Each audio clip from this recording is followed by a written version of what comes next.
Bom dia, irmãos. Paz seja convosco.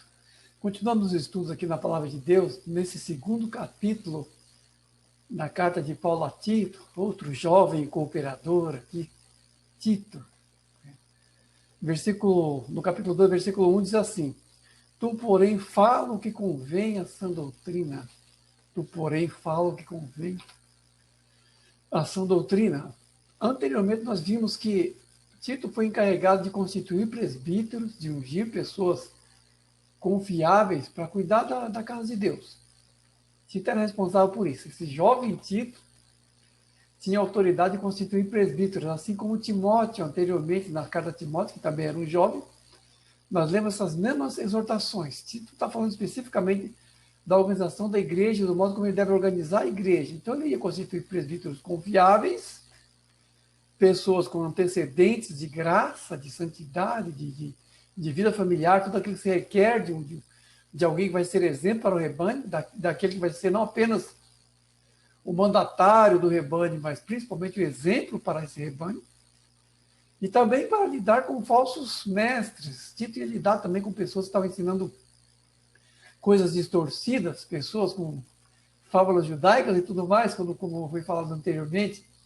Então, o Tito ia lidar com tudo isso. Anteriormente, houve essas exortações. Agora, há instruções práticas com relação à vida cristã e à vida da igreja. O modo de viver cristão. Nesse segundo capítulo, Paulo já vai enfatizar mais uma segunda parte, que é a vida mais geral da igreja, em cada situação e em cada faixa etária. Porque o que se quer da nossa vida, da vida espiritual do povo de Deus, é que cumpra o seu papel, cumpra a sua função e o seu chamado em qualquer situação. Não há uma faixa, como é que eu vou dizer assim, uma faixa cinzenta ou um parêntese em que não haja nenhuma exortação, em que não caiba nenhuma exortação, em que não caiba nenhum princípio da palavra de Deus na arena da vida humana. Cada faixa etária, cada situação requer princípios específicos. O Evangelho, ele fala a toda a condição humana e traz princípios a toda condição humana. Temos que encará-lo como uma dispensação de Deus e que essa dispensação nós vamos prestar conta por ela, é algo nos confiado à nossa vida, prestaremos conta por ela e o modo como a vivemos, e que os princípios do Evangelho não estão atrelados à nossa condição, não estão atrelados à nossa circunstância. Nós não podemos ajustar os princípios do Evangelho a algo da nossa circunstância. Portanto, para o crente, ele não é ele e sua circunstância. Algumas definições não existem para os crentes. Algumas definições seculares. Capitão da minha alma. Não, você não é capitão da tua alma. O capitão da tua alma é Jesus. Eu sou eu e minha circunstância. Não. Você é você no Evangelho. As tuas circunstâncias devem se acomodar ao Evangelho e não você às circunstâncias. Você deve aplicar o Evangelho à sua condição, à sua circunstância, e não deixar que elas lhe ditem aquilo que você vai ser, o que você não vai ser. Existem, obviamente, elementos secundários, adaptáveis, nós vimos aqui já. Mas o grosso do Evangelho, aquilo que mais nos define como pessoas do Evangelho, como nação de profetas e sacerdotes, isso não se acomoda. E aqui, Tito vai tratar com esse tipo de assunto. Paulo está encarregando Tito de exortar as pessoas, nesse sentido. Tu, porém, fala o quê? O que você acha, o que você pensa, o que você especula? Não. Fala o que convém à sã doutrina. Detente aquilo que é revelado pela palavra de Deus. Deuteronômio 29 diz: as coisas reveladas são para nós, mas as coisas ocultas são para Deus. A coisa que Deus fala, que coisa que Deus não fala. Mas aquilo que é o ensino cristão, aquilo que é o discipulado no Evangelho, deve atentar para aquilo que é escriturístico, aquilo que é baseado na palavra de Deus. Já anteriormente a Timóteo, Paulo também tinha exortado nesse sentido, para que ele não não borboleteasse por várias coisas especulativas que, de certa forma, podiam comprometer a pureza do Evangelho. Aqui, a Tito usa-se inclusive, a mesma expressão, tu, tu porém, esse tu porém que aparece várias vezes lá em Timóteo, vai aparecer aqui a ti também. Sempre relacionado com a doutrina, sempre relacionado com o evangelho sem mistura. Eu acho que vocês nunca tinham percebido o quanto há advertência doutrinária do povo de Deus. Porque a saúde espiritual é responsabilidade dos líderes. A saúde espiritual dos cristãos, a saúde espiritual das ovelhas, o que as ovelhas estão recebendo como ensinamento é responsabilidade dos líderes. Por isso essa advertência. Quer ter especulações, quer ter opiniões diversas? Não pregue isso, não ensine isso. Aquilo que é a tua opinião é a tua opinião. Aquilo que é a palavra de Deus é a palavra de Deus. Não vamos misturar as coisas, porque muitas coisas que estão se manifestando hoje em dia como distorção do evangelho são especulações demasiadas que são misturados com o evangelho, causando a diluição da mensagem da palavra de Deus. E nós temos que ser responsáveis quanto a isso. Falarmos só o que convém à sua doutrina. Falar só aquilo que é baseado na palavra revelada de Deus. E não qualquer coisa que se afigura com a palavra de Deus, ou é parecida com a palavra de Deus, ou se apresenta como se fosse a palavra de Deus. Se não é, não é. E essa doutrina só deve se basear naquilo que é a palavra de Deus. Não o que aparece, não o que falseia e não o que lhe é semelhante, mas aquilo que é o Evangelho. Isso é a constituição da sã doutrina. E só a isso, como presbíteros, como pastores, devemos nos deter. Depois ele continua dizendo assim, no versículo 4 a 9, resumidamente. Quanto aos homens idosos, que sejam temperantes, respeitáveis, sensatos. Quanto às mulheres idosas, que sejam mestras do bem, a fim de instruírem as jovens recém-casadas, a serem boas donas de casa, bondosas. Quanto aos moços, que sejam criteriosos. Quanto aos servos, que sejam em tudo obedientes ao seu Senhor. Aqui aquelas advertências gerais que aparecem também nas outras cartas de Paulo, aonde há uma palavra dirigida a cada condição, a cada situação, a cada faixa etária. O que se requer de um idoso? O que se requer de um idoso? Se requer sensatez e sabedoria. O que se espera? Que o idoso, por sua experiência de vida, por sua maturidade, seja sábio, seja respeitável, seja temperante.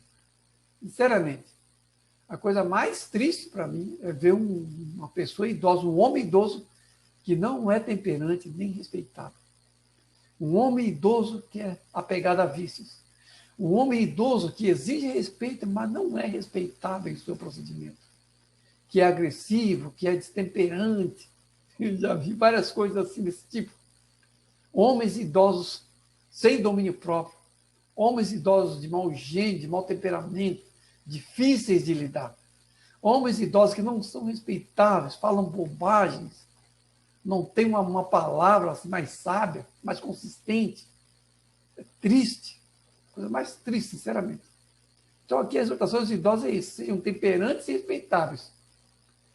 Porque se, por um lado, existe um princípio natural que tende ao respeito ao idoso, esse princípio, infelizmente, está sendo perdido nas gerações atuais, mas é o princípio ao qual nós devemos nos ater como cristãos.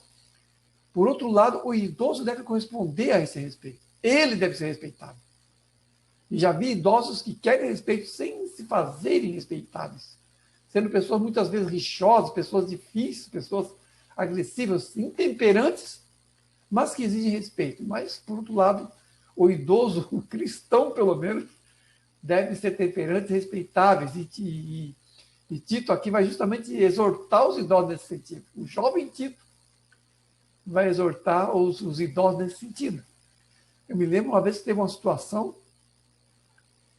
no seminário em que houve uma rixa entre uma aluna de 18 anos e uma senhora que tinha idade para ser mãe daquela aluna. As duas eram estudando no seminário. Mais uma mais de uma certa idade, mais de 50 anos, e uma outra de uns 18, 19 anos, uma mocinha. E eu fiquei muito admirado com aquilo. E quando me foi trazida aquela situação, eu arbitrei e, inclusive, vi um certo destempero da mulher, da senhora, em relação à jovem. E a jovem se desculpou e tal, e a mulher começou a fazer intriga. Eu falei, olha, você deveria ser exemplo para essa jovem, né? A mulher com aquele mau gênio terrível se irritou. Você está dizendo que eu sou velha, é isso? Eu falei, sim, estou dizendo isso sim. Você é velho, você deveria dar exemplo. Ah, eu levou aquele susto. Eu falei, por quê? Qual o problema? Você é uma pessoa idosa, você é velha. Eu tenho 51 anos, eu tenho 58 anos de idade. Sou idoso ou não sou? Sou idoso? Eu acredito que sim. Daqui a 2 anos já tenho direito a estacionamento exclusivo, tirar a carteirinha. Idoso? Sou idoso. 58 anos não é idoso? 58 anos é idoso. Eu devo ser exemplo para os jovens. Se requer de mim que eu tenha melhor, como é que eu vou dizer, melhor domínio desse si do que um jovem de quase metade ou menos da minha idade. Então eu falei isso, essa mulher se ofendeu, eu falei, não, a tua idade é a tua faixa etária. Por que você está usando essa velha como uma linguagem pejorativa? Na Bíblia, a idade pressupõe honra. E se a palavra de Deus para nós é norma, a idade deveria pressupor honra para nós também. Não deveria ser algo assim considerado ofensivo. Por aí vemos como quanto o mundo traz essas coisas de maneira distorcida e o quanto as pessoas devem conta isso, mesmo pessoas da igreja. Porque se ofendem quando são colocadas em sua faixa etária de idosos. Não entendo por que, sinceramente. As mulheres idosas, justamente, o Paulo vai dizer a Timóteo, a Tito, aliás, que elas devem ser mestras do bem. Vai dizer em seguida, as mulheres idosas devem ser mestras do bem. As mulheres idosas devem ser mais ou menos como deve ser o homem idoso. Mestras do bem deve ser exemplo para mais jovens. Ali estava acontecendo exatamente o oposto. Eu estava vendo mais sensatez na jovem do que na idosa. E o papel das mulheres é justamente ser exemplo para que as jovens sejam boas donas de casa.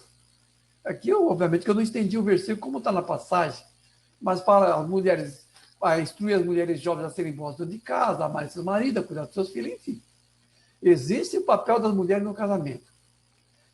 Se no mundo esse papel das mulheres, que é exercido em humildade, que é exercido em submissão, é distorcido pelo feminismo, fiquemos com as escrituras se nós somos cristãos.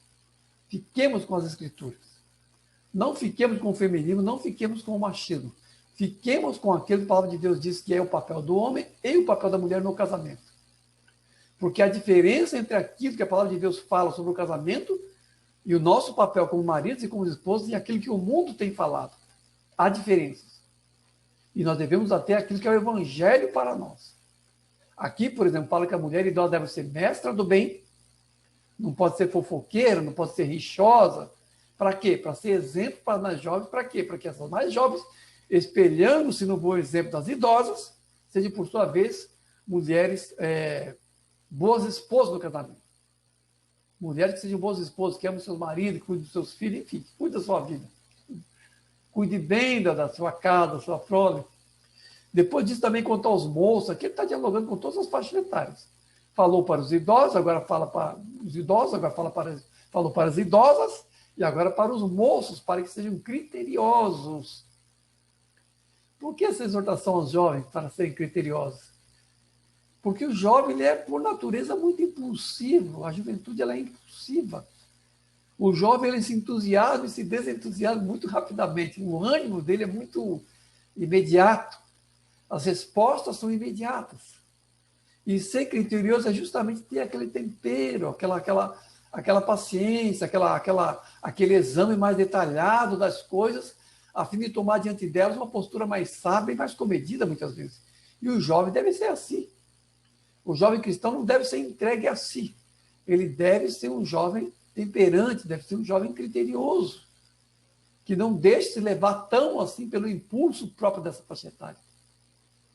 Então, essa é a exortação ao jovem, para ser criterioso. Inclusive, para que vá ordenando a sua vida para as etapas seguintes da sua existência. O jovem vai ser jovem a vida inteira. E se ele não for criterioso, ele não vai criar para si mesmo uma boa estrada, uma maturidade, mesmo a velhice. O jovem vai ser jovem durante pouco tempo. Então, o jovem tem que ser criterioso para isso, até para que saiba, tenha graça, saiba preparar a sua própria maturidade e velhice. Ter sabedoria para isso, para saber administrar com critério essa faixa etária, que é própria de um certo vario, muitas vezes. Depois se dirige aos servos. Os servos são o quê? Os servos são os escravos, não é isso? Para quê? Para que sejam obedientes. Aqui, de novo, vou repetir. Vou ter que repetir várias vezes. O evangelho deve ser medido em transcendência. Paulo já disse anteriormente, aquele que é escravo é livre em Cristo. Aquele que é senhor do escravo é servo de Cristo e tem um Senhor acima dele no céu. Dizendo o quê? Dizendo que, quanto ao Evangelho, as coisas podem se nivelar por aquilo que são os princípios do Evangelho em qualquer estatuto de existência. Evangelho transcendente. Aí não vou prometer, né? Mais em Filemão. Filemão fala mais sobre essa questão. Filemão é especificamente uma carta que trata do assunto do escravo e de como era lidado com isso no contexto da igreja primitiva e do Evangelho. Mas o fato é que o Evangelho, vou repetir novamente, nada tem de marxista, nada tem de revolucionário, nada tem de iconoclasta. O Evangelho não é um princípio ideológico pelo qual a sociedade ela é subvertida, né, na sua estrutura assim, formal. Não. A transformação vem desde dentro a partir do indivíduo. Vou sempre repetir isso. Tá? Para que se entenda o que é o Evangelho perante aquilo que são as estruturas sociais, a família, a faixa etária. Vejam aqui, tudo isso traz um princípio. Traz um princípio para os idosos, traz um princípio para as idosas, traz um princípio para maridos, traz princípio para a esposa, traz princípio para filhos, para jovens, para servos. Nós temos que aplicar o Evangelho em nossa própria condição e situação atual. Porque cada situação, cada faixa etária, cada condição tem suas próprias oportunidades e tentações. Nós temos, então, que rejeitar as tentações e aproveitar as oportunidades, porque o mundo e o Evangelho são opostos. O mundo não vai ter os critérios do Evangelho em nenhuma dessas coisas. Podem ter uma ou outra coisa que até coincide, mas a vida do Evangelho não admite acomodações com aquilo que não faz parte dele. Isso temos que estar atentos, porque todos os nossos testemunhos, vamos ver depois, vai depender disso.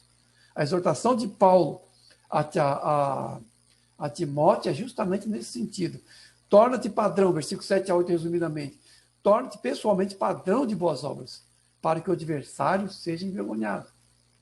Por quê? Porque a vida no Evangelho vai fazer com que o testemunho se saliente em relação às distorções do mundo, para que o adversário seja envergonhado. Por quê? Porque o senso comum da humanidade, mesmo a humanidade que não conhece o Evangelho, o senso comum elogia o bem e critica o mal. E o Evangelho é todo ele uma opção pelo bem, uma opção pela boa educação, uma opção pela bondade, uma opção pela gentileza, uma opção pela submissão, um espírito geral de humildade e submissão. E aqui o jovem Tito é exortado a ser ele mesmo exemplo de tudo isso. Ele, o jovem Tito, está ao encargo até de amoestar idosos e idosas, pessoas que têm idade para ser seus avós, muitas vezes. Mas por quê? Baseado no seu próprio exemplo. Se ele é um jovem crente, se ele é um jovem que vive no princípio do Evangelho, ele, de certa forma, transcende a questão assim, normativa dos arranjos sociais. Há um trecho, quem já leu sobre isso deve saber, que há alguns livros a mais na Bíblia Católica em relação à Bíblia dos Evangelhos. Isso todo mundo sabe, tem 7 livros diferentes. O que poucas pessoas sabem é que, mesmo no texto que é igual ao nosso, há acréscimos na Bíblia Católica. Por exemplo, na Bíblia Católica, quando aparece quando os jovens Ananias, Misael, Azarias, os companheiros de Daniel, são lançados na fornalha, aparece a oração que eles fazem lá, porque nós lemos no nosso texto, apenas que eles cantavam louvores. Na Bíblia Católica aparece o conteúdo. Na nossa Bíblia, por exemplo, no livro de Esther, fala que houve um edito lá do Artaxerxes. Lá na Bíblia Católica aparece o texto dos editos, das promulgações. Então tem diferença. No livro de Daniel tem acréscimos também, vários acréscimos, que tem o livro de Daniel normal, como nós temos, e também algumas partes acrescidas, como esses outros textos que eu mencionei. E um texto fala que o jovem Daniel é chamado para arbitrar uma questão de uma mulher que está sendo acusada falsamente de adultério. E quando ele se pronuncia, quando Daniel se pronuncia, se pronuncia em relação a um fato que 2 anciãos, 2 sacerdotes desejavam uma mulher de Joaquim, personagem lá. O nome da mulher era Susana. E eles urdiram assim, uma acusação falsa de adultério para obrigar a mulher a se sujeitar a eles. E aí, quando eles estão para acusar a mulher falsamente de adultério, a mulher clama ao Senhor, ora, pede misericórdia de Deus, e o jovem Daniel aparece e diz, olha, vocês estão julgando errado esse caso. E ali as pessoas em volta falam, olha, a você foi concedido o privilégio da velhice. Fala-nos então o que devemos fazer. Um trecho interessante. E aí, o que me chama a atenção, o que eu quero salientar aqui é isso. É que nesse texto, um texto apócrifo, acrescido, né? Coloca Daniel, o jovem Daniel, como alguém que, pela sua sabedoria, transcende o fato de ser jovem e o coloca em alinhamento com aquilo que é peculiar à idade, à velhice. Porque, como já disse antes, os velhos julgavam as cidades. E aqui o jovem Tito, ele instrui idosos. Por quê? Porque, por seu bom exemplo, pelo seu bom exemplo como cristão, apesar de ser jovem, ele é apto para advertir e ensinar pessoas mais velhas do que ele. Em tudo isso, envergonhando o adversário. Por quê? Porque o bom testemunho é o modo pelo qual nós não damos ocasião ao tentador de nos acusar, ao tentador de levantar pessoas do mundo que nos acusem de algo. Hoje em dia nós vemos, infelizmente, um problema sério na igreja. Pessoas de grande autoridade, pessoas do mundo evangélico, que mesmo estando correto quando se posicionam em relação a alguns assuntos, são criticados porque são mal posicionados moralmente em outros assuntos. Daí uma pessoa, por exemplo, que fala publicamente que não concorda com tal coisa, as pessoas falam, não, mas essa pessoa aí, ela explora a fé das pessoas, prega uma teologia errada. Ou seja, quando o testemunho não é completo em todas as áreas, sempre há pessoas que o inimigo vai levantar para acusar e apontar o dedo. Então, o nosso bom e o nosso mau exemplo estão na balança. Estão na balança o tempo todo. Por isso, essa advertência, para se tornar padrão, advertência para o jovem Timóteo, que serve para nós também, obviamente. Porque se existe uma questão que pode envergonhar os nossos acusadores, é o fato de não haver nada que possa nos acusar. Por outro lado, o evangelho é envergonhado por pessoas que dão mau testemunho. Quando Davi pecou naquele episódio da Betseba, uma das palavras ditas pelo profeta Natan foi: desta ocasião a que os inimigos do Senhor blasfemem. É uma das palavras. Então, há uma responsabilidade sobre nós, como sal e como luz, como sacerdotes, como nação de profetas. Essa é a nossa identidade coletiva como igreja. Mas, se nós não formos de bom testemunho, nossa salinidade, nossa luminosidade será comprometida. E com ela a nossa mensagem. Que nós temos que entender isso. O juízo de tudo virá e começará pela casa de Deus. Algumas pessoas dizem, o crente não vai ser julgado, vai só receber o galardão. Muito pelo contrário. Seremos os primeiros da fila no juízo. Tá? Então nós temos que estar atentos a todas essas coisas e tomar para nós cada palavra dirigida a outras pessoas na palavra de Deus, no seu contexto mais imediato. Então, no versículo 11 a 15, resumidamente, terminando já, diz assim: porquanto a graça de Deus se manifestou Salvador a todos os homens, educando-nos para que vivamos no presente século sensata, justa e piedosamente, aguardando a manifestação do nosso grande Deus e Salvador, Cristo Jesus. Finalizando aqui. A graça de Deus se manifestou Salvador a todos os homens. A graça de Deus não se manifestou Salvador apenas para os escolhidos, como querem dizer os calvinistas. Jesus veio para salvar a humanidade inteira. E o Evangelho, obviamente, é o oferecimento da misericórdia de Deus para a humanidade inteira. Lá no começo do Evangelho de João, diz que Jesus veio para o que era o seu, mas os seus não o receberam. Mas a todos quanto recebessem, deu-lhes o poder de tornar-se filhos de Deus. Então, nós somos constituídos filhos de Deus pela aceitação desse oferecimento. Obviamente, isso aqui não há nenhum traço de universalismo aqui. Porque os versículos seguintes vão dizer, educando para que vivamos nesse mundo sensato, justo e sobriamente. Ou seja, há uma condição aqui, obviamente, que não está expressa na primeira frase. A graça se manifestou Salvador a todos os homens. Foi oferecida, está sendo oferecida para todos os homens. Ponto.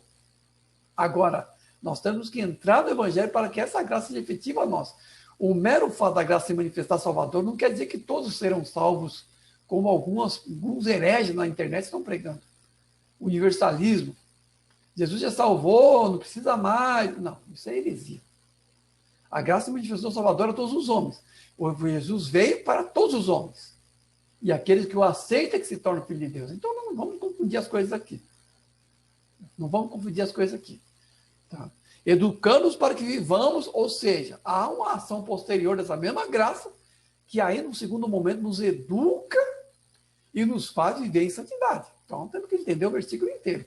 O fato é que o Senhor Jesus veio para a humanidade inteira. Isso está explícito aqui. O elemento condicional é mencionado também nessa passagem. A encarnação de Jesus implica em responsabilidade humana. Implica. Porque quando Jesus instruiu os apóstolos para que pregassem o evangelho, preguem, anunciem, se recusarem a mensagem que quero fazer, bater o pó dos pés, recusar a mensagem, pois bem, haverá menos rigor para Sodoma e Gomorra do que para aquela cidade no dia do juízo. Isso o Senhor Jesus disse. O evangelho é pregado, as pessoas tomam posição diante dela. E o pó tirado dos pés lança sobre as costas das pessoas a responsabilidade por essa graça que se manifesta a todos os homens, mas poucos a aceitam, poucos querem viver nela, poucos querem se deixar educar por ela para viver uma vida de santidade. Eu me lembro quando eu tinha 16 anos, já falei isso aqui uma vez. Lá nos meus tempos 16 anos, de 1979, eu estava sentado atrás da igreja Matriz Santana, lá em Itanhaém, uma igreja histórica, né, setecentista. E eu me lembro que achei assim, um folheto falando sobre a crucificação de Jesus. Era bem na época assim, de março, abril, perto da Páscoa. E eu me lembro que eu sentei ali, Deus começou a falar comigo, no meu pouco entendimento de formação católica. E o que me veio muito assim foi um espanto muito grande pelo fato de Jesus ter vindo, pelo fato da graça já ter se manifestado salvadora, de Deus pessoalmente ter vindo nesse mundo. Me causou um espanto muito grande, fiquei meditando aquilo profundamente. Meu Deus, Deus veio a esse mundo, Deus se encarnou, veio aqui, andou entre nós, morreu por nós. Alguma coisa eu tenho que fazer, foi imediatamente, havia essa implicação, alguma coisa eu tenho que fazer a respeito. Com 16 anos vivi essa implicação profunda, foi o primeiro passo para começar a buscar o Senhor. Foi a primeira vez que Deus falou comigo e que me levou a buscar, como católico ainda. E eu me lembro que ali fiquei uma hora inteira pensando, não conseguia pensar em outra coisa, meditando, vendo assim, a gravidade daquilo, vendo o tamanho desse fato, da graça ter se manifestado Salvador a todos os homens, inclusive eu que estava ali, anonimamente sentado, né, num canto ali da cidade. Depois, quando tocou o sino, fui para a missa e comecei dali para frente a buscar o Senhor. Conversei com meu irmão, que já estava no mesmo processo, meu irmão Dili, já estava ele mesmo também buscando, como católico também, como eu, fazendo lá um curso de crisma, o sacramento da crisma, e ali começou a buscar o Senhor, eu e ele, a princípio. Depois, o resto da família, mas a princípio eu e meu irmão, os dois mais jovens dos irmãos, né? Mas foi assim, a graça me manifestou salvadora e eu tenho que me posicionar sobre ela. O fato é que essa graça manifestada em Jesus e esse imperativo que segue-se em seguida como implicação estão perante toda a humanidade. E será a balança pelo qual o mundo será julgado no fim de tudo. Porque essa graça manifestou salvadora. E ela nos educa para vivamos no presente século sensata, justa e piedosamente. Essa mesma graça que foi manifestada em Jesus pressupõe um processo subsequente de santificação, sem o qual ninguém verá o Senhor. Está lá em Hebreus. Está lá em Hebreus. Não há, portanto, nenhum traço de universalismo nessa passagem. Porque a graça é oferecida a todos. E aqueles que a aceitam entram nessa educação na justiça, como Paulo falou anteriormente, que é o processo de santificação, que é o processo que deve seguir, que é o processo ao qual nós devemos perseverar, e se nós não perseverarmos, perdemos a salvação. Perdemos. O fato de uma vez termos nascido de novo, o fato de uma vez termos começado a nossa jornada, não, por si só não garante. Isso é muito claro em Ezequiel 18, lá no Antigo Testamento. Muito claro lá. Muito claro.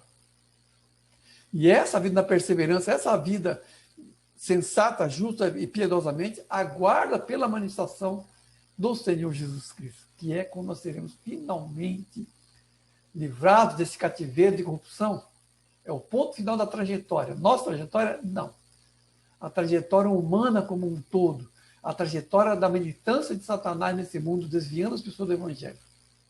A trajetória do grande trama de todos os séculos, de todas as épocas, de todas as gerações.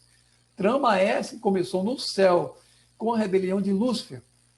Veio para a Terra quando o primeiro casal humano, Adão e Eva, foram tentados e trouxeram a queda para cá.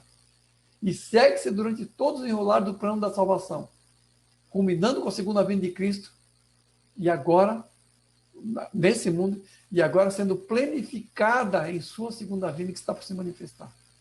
Porque quando o Senhor Jesus se manifestar, tudo virá à tona. O grande mistério de Deus, o grande mistério dos séculos será revelado. Apocalipse diz que quando o anjo tocar a sétima trombeta, se revelará o mistério de Deus, conforme ele tem anunciado aos seus servos profetas.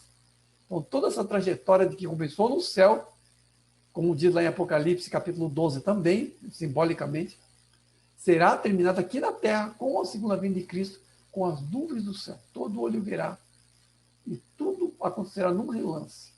A segunda vinda de Cristo é o ponto final da nossa trajetória. E é também o ponto final da trajetória de tudo e de todos, simultaneamente.